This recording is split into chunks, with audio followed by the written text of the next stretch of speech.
Welcome again to Tell Us Something.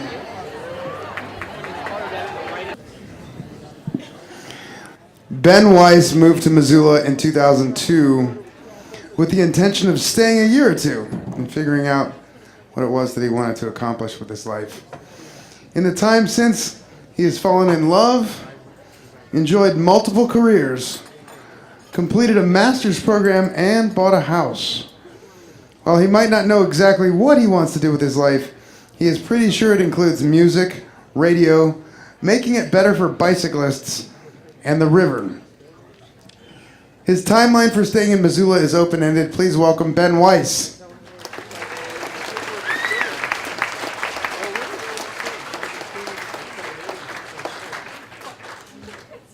Still daylight. This is weird being on this stage with the sun coming in. Would never be accused of being oversensitive. I don't know if you put much stock in this thing, but I'm an Aquarius, and so I guess I'm prone to kind of big picture thinking and problem solving and things like that. Sympathy and empathy don't come easy for me. There's probably 3 Tell Us Somethings worth of stories that we could unpack all of that, but that's not what the story is about today. So a few years ago, my wife and I went to her parents' house on San Juan Island, the big one, for a summer weekend, and they had said, "Hey, it's July. It's a great time to go crabbing. We should, make sure you bring clothes appropriate for crabbing." So we go out there, and I have kind of beater shorts on and a t-shirt, and Amy's mom, Deb, goes, "Well, Ben, you need some shoes. It's kind of muddy out there. You're going to need something that can withstand the mud." So I go and get my sandals, and I come back, and she goes, "Well, those are Crocs, Ben. Those are going to get lost as soon as you take a step. Do you have anything else, or do we need to find some away and stuff?" And so I looked at her, and I go, "Well, Deb, I have 4 pairs of shoes," and ran out to the car. And Deb her jaw dropped and just looks at Amy, my wife, and Amy goes, "Oh wait, we got to back up. We got to back up like 2 weeks." So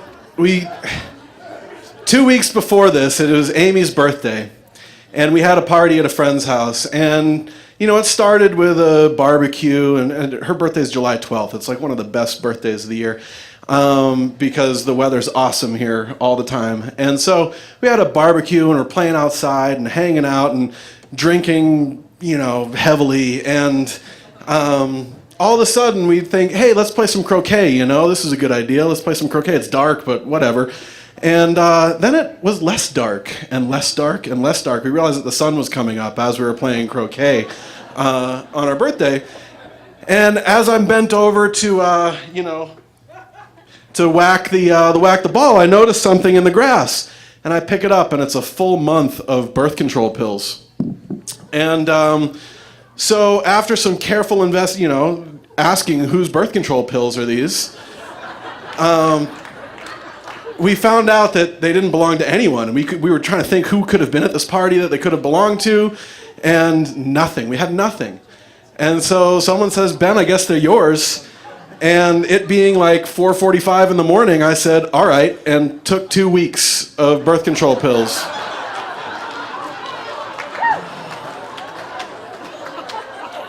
So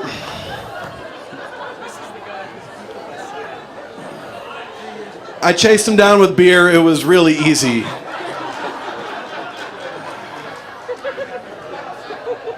So 2 weeks later, we're out on San Juan Island, and I tell Amy's mom, "I brought 4 pairs of shoes with me on this trip." And Amy's mom looks at me as I run out to the car to get one of my other pairs of shoes, and looks at Amy, and Amy goes, "Don't worry, Mom, he's on birth control."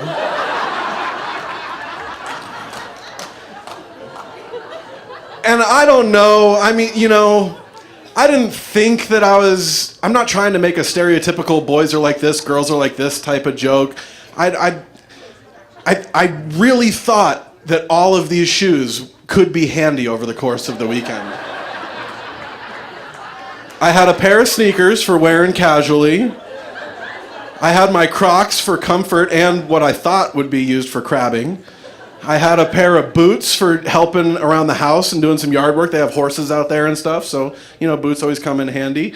And then I had a knock-around pair of sneakers just in case. And so that's what I ended up using to go crabbing. And when I brought them back in, Deb said, well, I guess they're perfect. So we went crabbing, had a great trip, came back. The next week, we're hanging out in the kitchen after work one day, and Amy likes pressuring me on, like, what's my favorite this, what's my favorite that, and I have a real hard time saying, because I see lots of merit in lots of things, and don't want to proclaim that X is my favorite CD or my favorite book. But so she said, what's your favorite movie?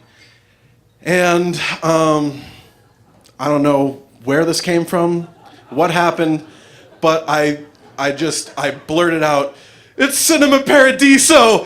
And I threw my hand, covered my forehead and started sobbing and said, that scene with the kisses, it gets me every time, and just uncontrollable. I could not stop. I was like leaning against the doorway and, just like shuddering. She had to console me. It was really, I don't know what happened. And then I was laughing and still crying and couldn't figure it out. And she said, Ben, do we need to do something? Because at this point it had been like 3 weeks later, and I said, well, let's just finish out the cycle. Let's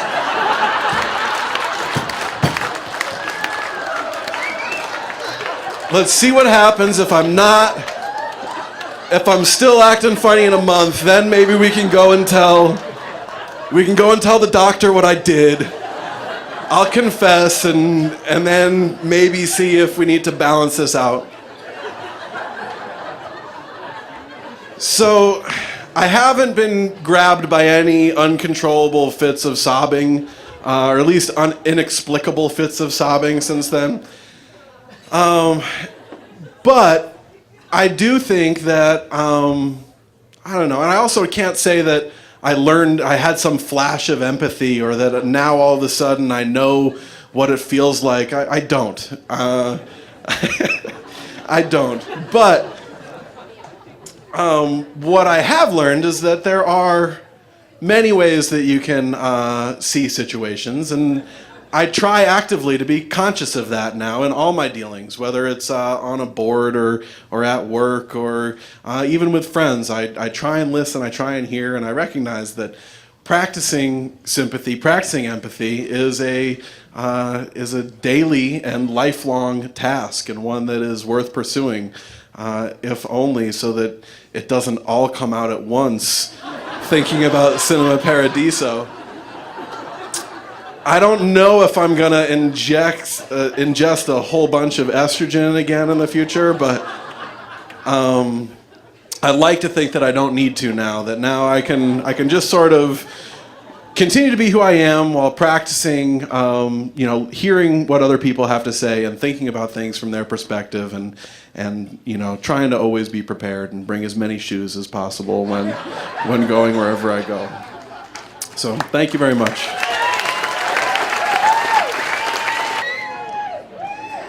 Kim Maynard is all about adventure, connection, and new possibilities. She has worked in foreign lands and sailed the seas and landed back in Montana, where she navigates both her inner and outer worlds, exploring and finding creative avenues to improve both. Please welcome Kim Maynard.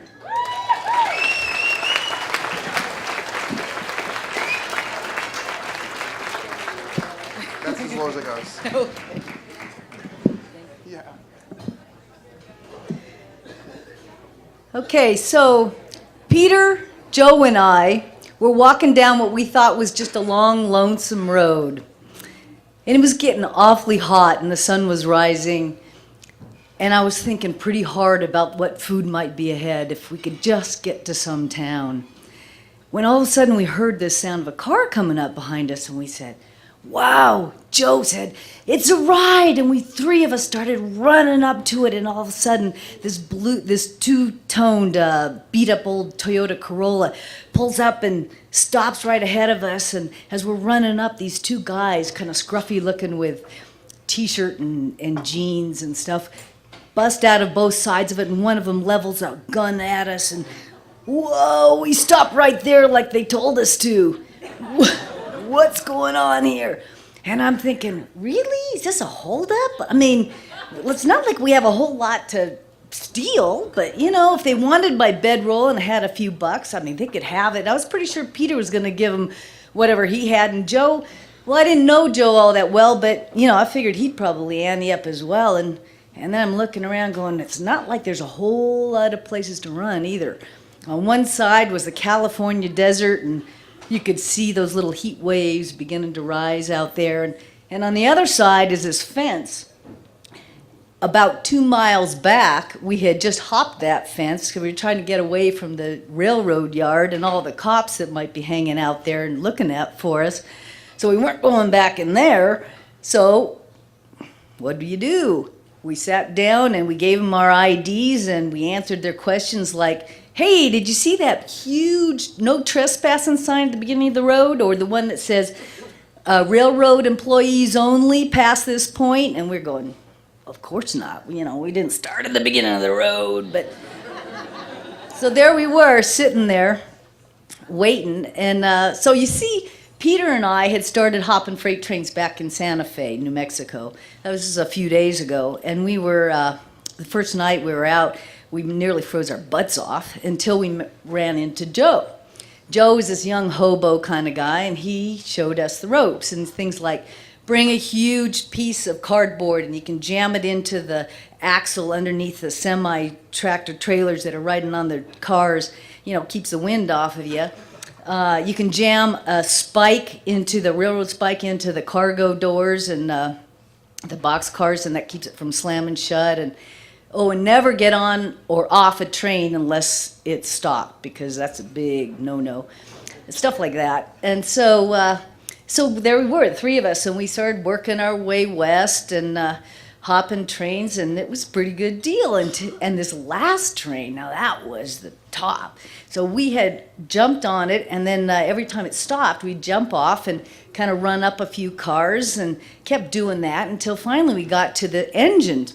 You know how they have, like on a train, you got the first engine, then they have several others behind it. So we had got onto the last of those engines, and man, it was nice. It was air conditioned and warm when you needed it. And they had this little tiny refrigerator about this big that had little cartons of water.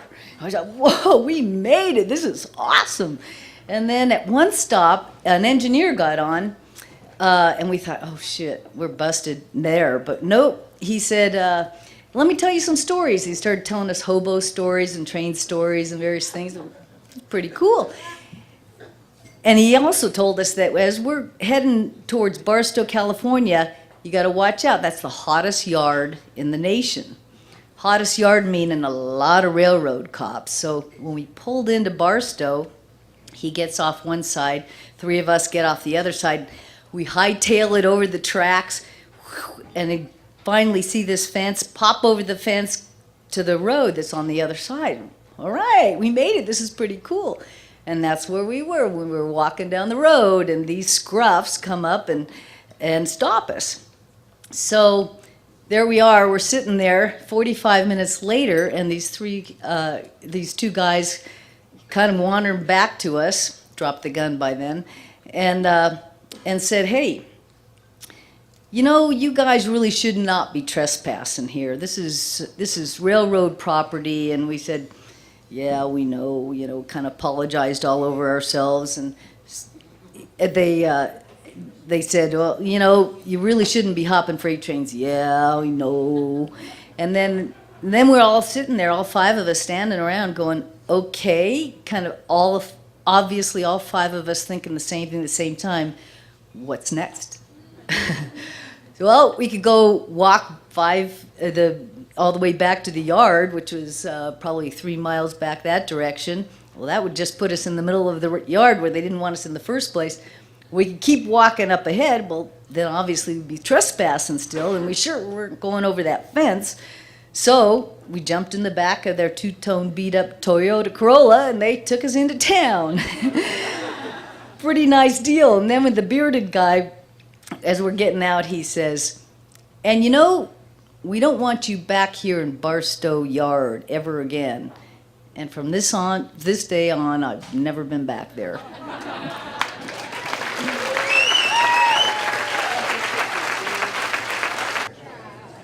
Kate Morris.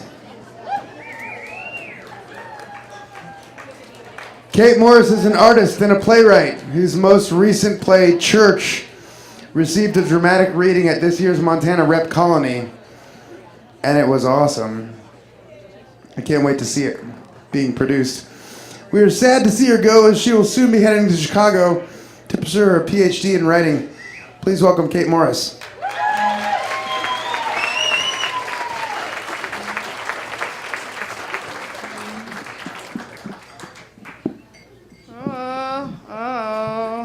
Short. Mark does me proud, but I should probably, for the record, say that I'm only attaining an MFA rather than a PhD. That's all right. I love you. You're great. So, I had a feeling. I'm going to turn this on silent, because that's annoying, right? When Mark asked me, since I was going to be back in town for this Tell Us Something, that if I wanted to have a story for Busted, I'm like, okay, what story of Busted should I choose? Oh, I'll do the one about being a punk, because I know a lot about punk rock. I know nothing about punk rock. So this is a story about being 18, young, dumb, and punk. When I went to college, it was 2001, and the world was wide open. And then, of course, 2 planes torpedoed our World Trade Center, and then everything was not wide open. It was horribly bad, don't go anywhere, war, war, war, America, America, America. And here I was, caught in the middle. I was like, oh, okay, I'm in college now. What am I going to do? Oh, I'll listen to punk rock, because I'm from Montana and I have no idea what punk rock is. Because I grew up in a town where there was no punk rock. And it was not Missoula. Can you guess? It was not Missoula. And I had no idea. I had no idea what it was about. And I'm like, okay, so I think I know what punk is about. And I rented SLC Punk, and I'm like, yes! Giant turquoise mohawks, Matthew Lillard, dead on painkillers for no reason. This is what punk is about. And I listened to the Ramones. I'm like, yes! This is what punk is about, and The Clash is what punk is about, and no, Black Flag is what punk is about, and no, Misfits is what punk is about. And I'm like, oh God, I have no idea what. Okay, so, so yes, I had no idea, and I was 18, and it was midterm of my freshman year of college, and my friend from high school was dating a guy on an all-guy floor at my college. And the dudes were who we hung out with, and her boyfriend was like, dude, I'm gonna go see Real Big Fish in Spokane. And this was in Bozeman at MSU. And he's like, I'm gonna go see Real Big Fish in Spokane. Sugar Cult's opening for them, and I think it's gonna be awesome. And I'm like, oh my God, punk! But it was ska - punk. And it's like, okay, yeah, no, let's get on our clown shoes and do some fun dances to, trombones and trumpets and the whole thing. And I'm like, yeah, this is... But at the time, I was like, this is my chance to be punk. I don't care what hyphen is there. I am going to be a punk rocker, and I'm going to do it right. I'm going to wear my black tank top and my studded belt and my Converse All-Star shoes, and I am going to punk this to the limit.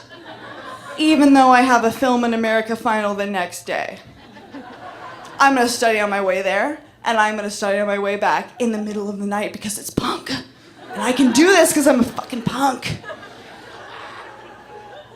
And so we get there, and it's 18-year-old times. And for those of you who have been 18, everyone except for Ingrid. I love you, Ingrid, you're great.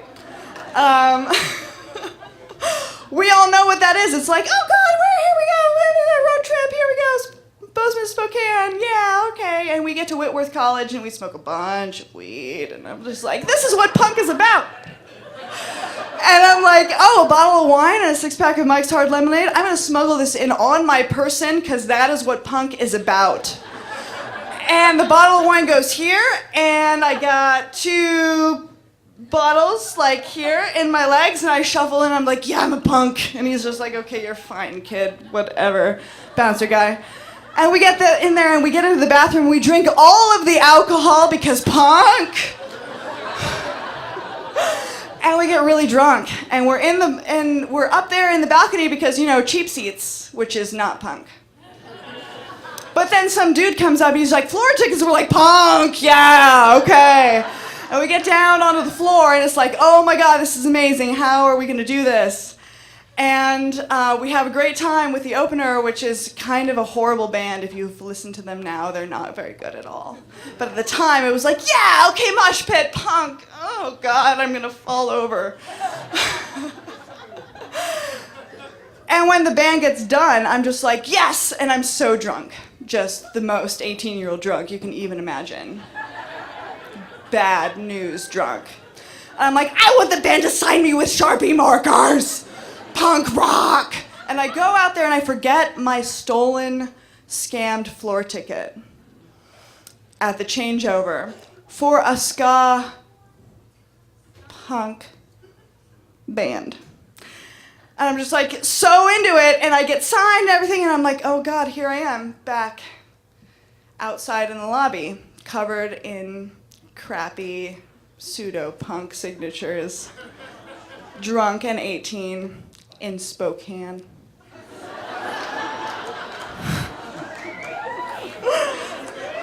And it's time to just punk this out, and I assess. Okay, there is a woman at the door. She is shorter than me, and she has a mullet. She looks like she could probably take me, but she's shorter than me, and I'm fast because I ran track in high school. Wait! Junior high. And I look over at the other door, and here's a big bruiser man, and he's got a shaved head, and he's about probably, 6'2", maybe 6 foot. He was probably 5'8", but I was drunk and 18. And I'm like, there is no way that I can probably run past that guy and get down onto the floor and into the mosh pit that's still kind of milling around and lose myself in the crowd because, smart. I'm like, okay, the mullet's where it's at. And I just bolt past her back into the auditorium at the break where nobody is doing anything and everybody can look at the drunk 18-year-old girl who is punk rocking her way past the bouncer without a floor ticket into there. And I leap over the first 2 rows of seats and onto my belly, and I am military crawling myself into the mosh pit because punk effing rock. Because you can't say the full swear word because you're only 18 and you have no idea what punk rock actually is. But this is one of those instances where people say true punk because they put the V's for U's, meaning that it's true punk. Yeah, this is one of those things. And I'm like, yes, I'm so true punk right now. Oh my God, I'm crawling, it's really hard. And all of a sudden I'm being hoisted by the back of my jeans up over the seats, all of my arms pinned behind my back, and marched by the security guards out onto Spokane streets in the middle of the night. And it's true, ladies and gentlemen, like the title of this theme, I was busted. Even better, all I had to do was wait 5 minutes out there, being like, "Oh, so this is what it means to be a punk." Okay, I feel really great about being a punk rocker right now. Here I am. And then this girl I don't even know who was with our group comes out and she's just like, she throws me a floor ticket and she's like, "You want this?" And I says, "Yeah!" And I get back into the concert and I don't even have to think about being a punk ever again. For the record, I got a C on my Film in America midterm because there was no studying done that day in the name of punk.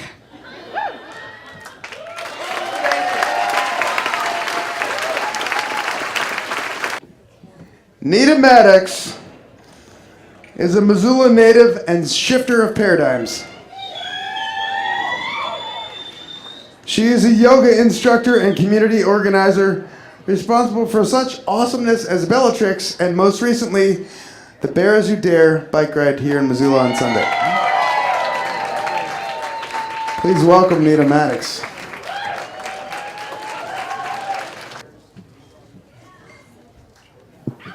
I would almost be naked. I would almost be nervous.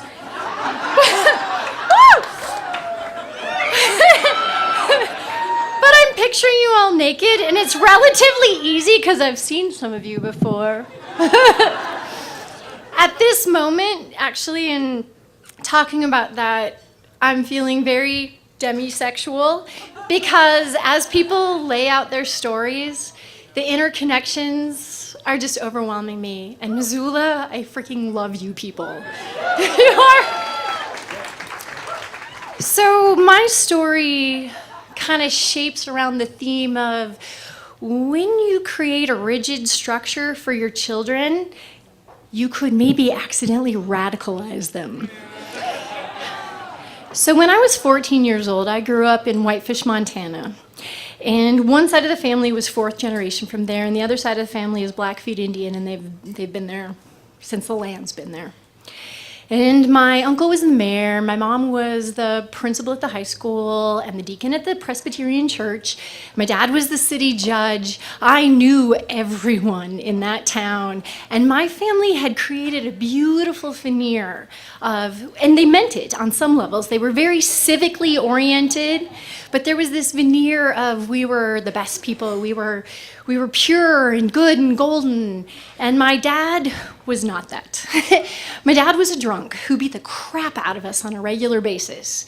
And he was a wonderful human being at the same time, but there was like a lot of hypocrisy that was being hidden behind this veneer of perfection. And the way my mom dealt with it was to become a very fundamentalist Christian. And I grew up in a household where we only had religious music, we only had religious writings, we only had religious films. We never talked about sex, and nudity was something that never happened in our household. So when I was 14 years old, I was quite possibly the most annoying. You knew this girl, you hated this girl. I'm sorry, we can't do that. Will your parents be there? Is that okay? Is there going to be adult supervision? I really don't think we should do that. I was the stellar athlete. I had straight A's. I never wore skirts that were above my knees. I was really annoying, and I thought that what I could do if I was only perfect, just perfect, pure and perfect, and prayed. Oh, I prayed I was going to be a nun. I visited that a few different times. It's not working out. If I was perfect, I could hold it all together. My family would be okay. My dad would be okay. I wasn't doing this because I needed to be perfect. I needed you to look at me and I was perfect. I was doing this because if I was perfect, I could save other people. And I was very serious about this. I loved these people and I wanted them to be okay. So I took that math homework very seriously. I took my junior church group very, very seriously. And 4 days before high school started, I'm 14 years old. In Whitefish, there's only really one thing to do 4 days before high school starts, and that's get dressed up in your Duran Duran outfits, hairspray out to here, and go walk around the lake and have people maybe look at you in your white patent boots that come up to here. Because it's the 80s. Because, I hate to tell you this, I'm not 27, I'm 47. And after I finish the story, I may have to flee. So we're walking around the lake with a few of my friends, and this car pulls up, a beautiful Dodge Charger. It's primer painted. They've begun to put a lift kit on the front of it, and one door is still being worked on, so it's taped shut. And it pulls up, and these guys that are 3 years older go, "Hey, you girls need a ride anywhere?" And I'm about to be like, "Oh, no, we cannot accept a ride from these boys." But Bill Driscoll is sitting in the back seat. And Bill Driscoll lived next door to me, a family of 5 Catholic boys. He was the youngest. And oh my God, Bill Driscoll was beautiful. And I thought, well, maybe this one time. I mean, I did put hairspray in my hair. So we hop in the car, they give us a ride. At that time, there's a grocery store, a parking lot, and a big hotel that has a liquor store in it in Whitefish. And they pull into the parking lot and they're like, "You girls wait here, we're gonna go get something to drink." And I'm thinking, oh, we're gonna have soda in the park with Bill Driscoll. So the boys take a really long time. And pretty soon, the door that's taped shut with kind of this hard plastic on it is ripped open. And all of us girls scream as police officers yank us out, throw us down on the pavement, cuff us, and haul us into a paddy wagon. Turns out the boys were stealing alcohol. So we get to jail, and all the girls are sent home because we didn't know what was going on, and all the boys are 17, and they stole a couple bottles of wine. They're sent home. But my dad decides he's gonna prove something. This is Thursday. School starts on Monday. This is the last weekend of the summer. And Thursday, I spend the entire weekend in jail to teach me a lesson. So over the course of that weekend, there were 3 or 4 women through there who told me their stories. 3 of them were very kind and incredibly illuminating. And the fourth one was a huge woman who kept being like, "Baby, you know you want to kiss me." And there was a moment like that moment in a horror story where you say, "Why am I running from the mentally challenged, limping guy with a ski mask on? Screw you, let's fight." And after that, there were a lot of illusions that were stripped away from me. And after that, I thought, this game is rigged. Fuck you, motherfuckers. If I ever end up in jail again, I'm earning it. So we're gonna jump ahead 2 years now. And in that 2-year period of time, I'm dating a 26-year-old. I maybe worked at Dairy Queen for a week and said, "This job's for suckers who wear shitty shoes." And I start dealing weed. But I'm still getting straight A's, and I'm smart about it. I never bring it to school. I'm very careful about it. But I start being very ill, and it's kind of cutting into things. I'm like starting to have problems at school. And my dad, who was always a mixed bag, he suddenly becomes really compassionate and worried. And he's gonna take me to the doctor. But on the day he's gonna take me to the doctor, it's a little problematic because I'm like, damn, that person wants to buy a lot of weed. So I stay a straight A student, and I'm a really geeky straight A student on that note. And there's a honors science class, and there's 4 of us in that honors science class. 3 guys that could not get a date in high school and now own multi-million-dollar companies. And one of those kids in his garage finds his dad's anarchist cookbook. And we made every single bomb in that book.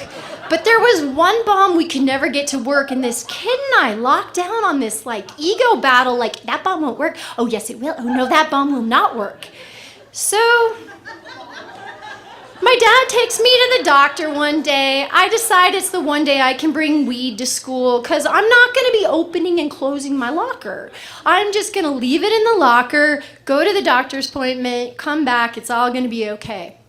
So we go to the doctor's appointment. Doctor's like, yeah, you're ill because you're pregnant.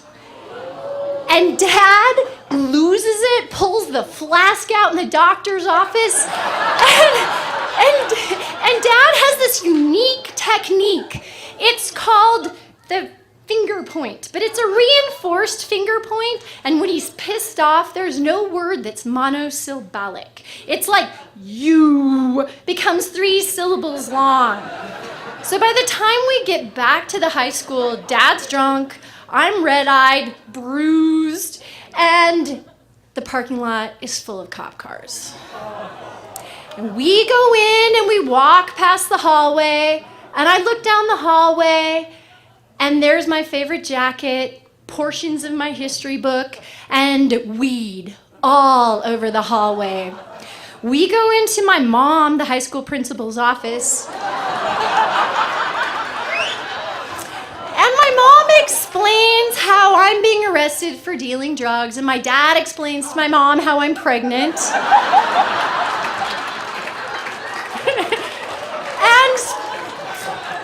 And the police decide to politely step out and release me to the recognizance of my mom while my dad goes to get drunk. And my mom takes me home and we pray. And she tells me, it's going to be okay. We're going to raise this child. You may not be able to go to college, but it's going to be all right. And I'm thinking, do I slit my wrists? Where does Dad keep his gun? What's going to happen here? And then Dad comes home, and it's October, and it's like one of those, it's getting dark early, and I remember walking out onto the porch steps and seeing like the neighbors' lights, and my dad coming up those steps, and he went to start in on me, and I remember that it wasn't even like a really hard punch, it was just a subtle punch right at the heart. And he fell backwards. And I remember the neighbors out on their porches and people saying things like, call 911. And the police arrived, and actually in a weird moment of clarity, they took me to my grandparents' house. And I ended up never living with my parents again. And finishing high school and having a full ride scholarship to college and getting straight A's. But when I was at that point, about a week into it, I thought, fuck, I'm 16. I'm like so screwed. What am I going to do? And my dad showed up at school, and he took me to Spokane because back then you couldn't get an abortion in Montana. And we went and we had a drive there, and we got an abortion. And it was a beautiful conversation about being human. And about how when we hold up those artifices and we pretend to be things we're not, and we can't stand up and admit to our foibles and our fouls and how we are as human beings, you are setting yourself up for epic failure. And my grandfather always said, when there's a giant pile of shit, there's usually a pony nearby. And then I have a good friend who says, but why would you want to ride a poopy pony?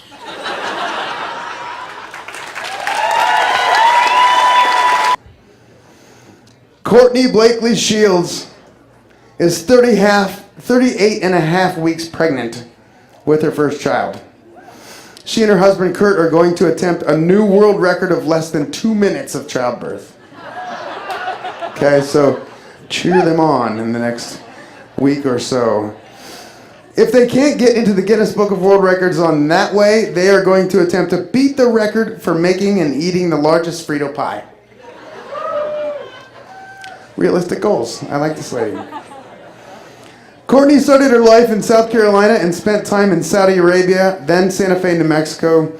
She moved here from Bellingham, Washington in 1998 to attend at the University of Montana and play Lady Grizz soccer.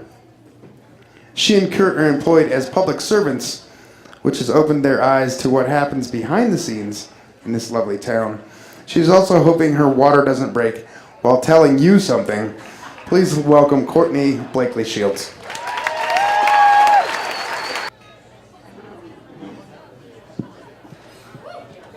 Do I look like a big pink disco ball?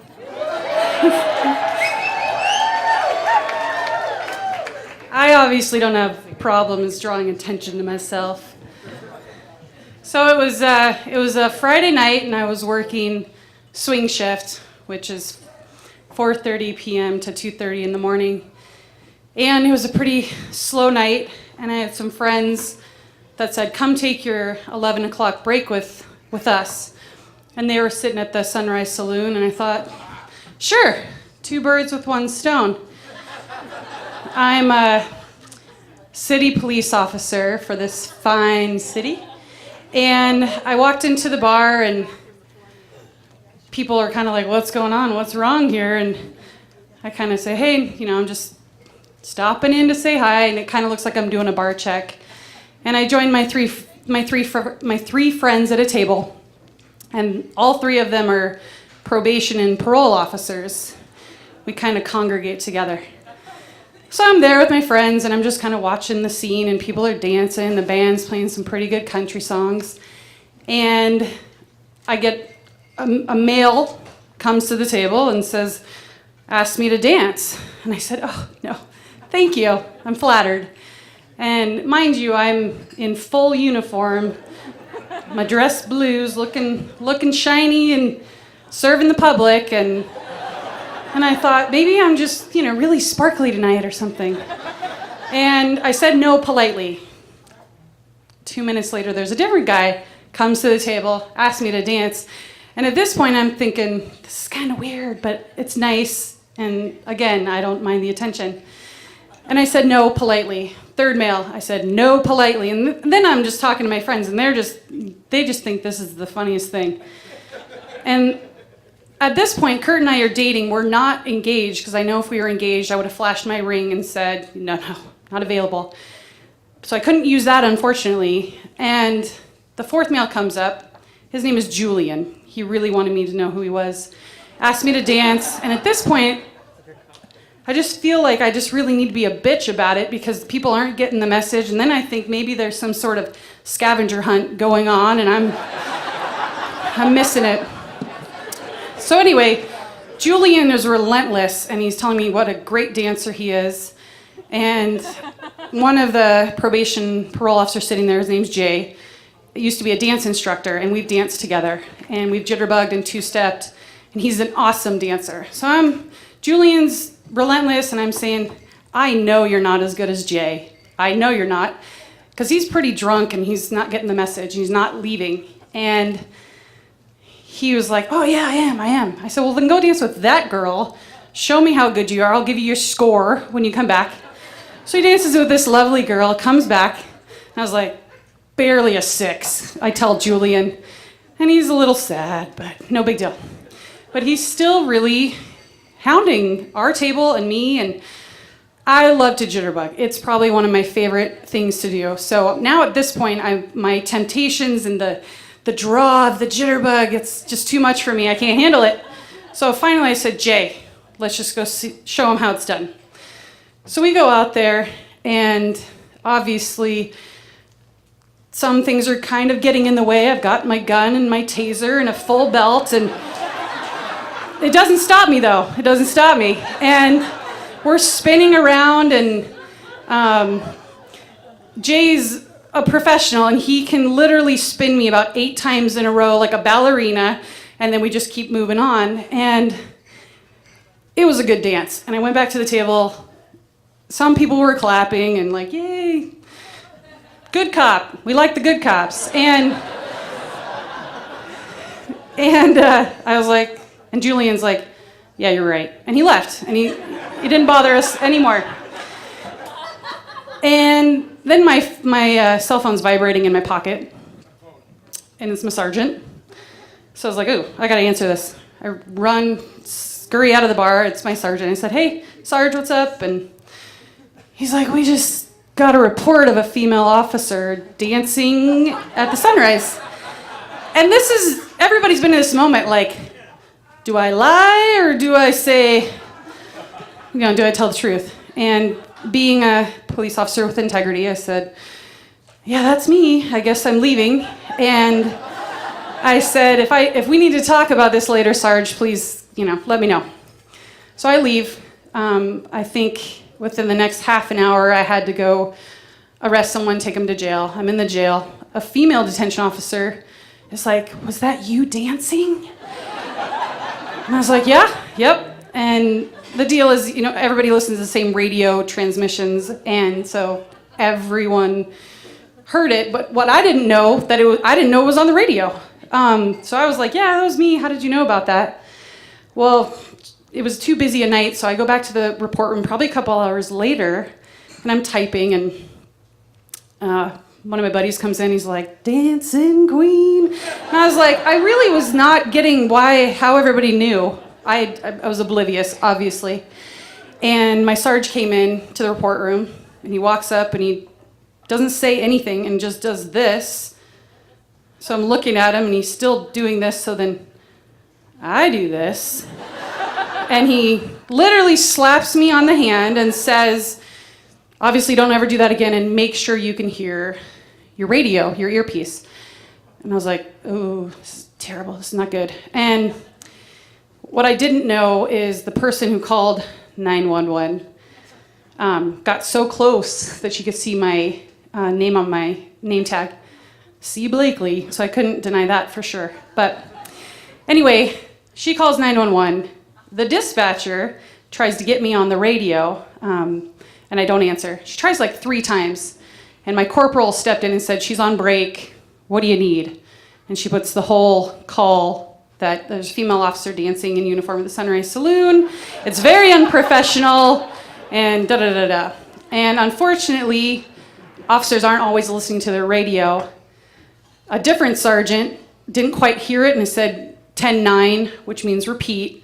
So she put it again on the radio and says, "Well, Officer Blakeley's the only female officer working right now. It must be her." I didn't know any of that happened till much later in the shift, so then I know I'm really busted. But I kind of thought we were done. I thought my sergeant handled it very well. And I went home.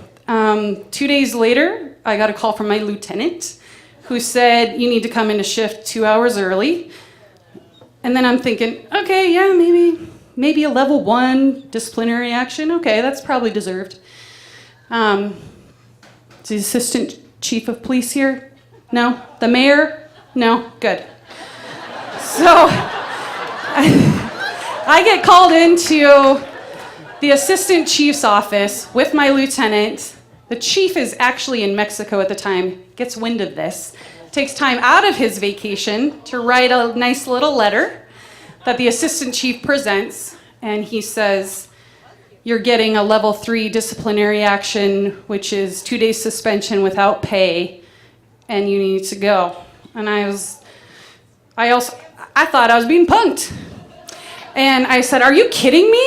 And they said no, to which I responded with a panic attack and crying and couldn't breathe and had to get someone to drive me to my car because I had to go home. And I went and told Kurt what happened, and he was really gracious. Said something like, "Yeah, I wouldn't have expected this, but I also wouldn't have been dancing in uniform in a bar."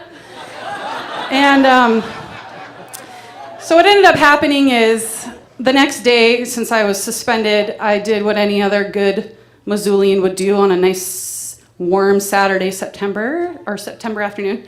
And I took my lawyer friend to the North Fork of the Blackfoot and caught some beautiful cutthroat trout. And after a couple weeks, what ended up happening is we grieved the disciplinary action. I really would have accepted a level 1 or 2. A level 4 is getting fired, and I didn't quite agree with the level 3. Took it up to the mayor's level, and they did lower it. And the mayor, probably about 8 months later, my sentence was almost over. It's really a whole year of a letter in your file. And the mayor came up to me and said, "We've all made mistakes." And he said, "If you're going to get busted for something, do it doing something you love." Well, thanks.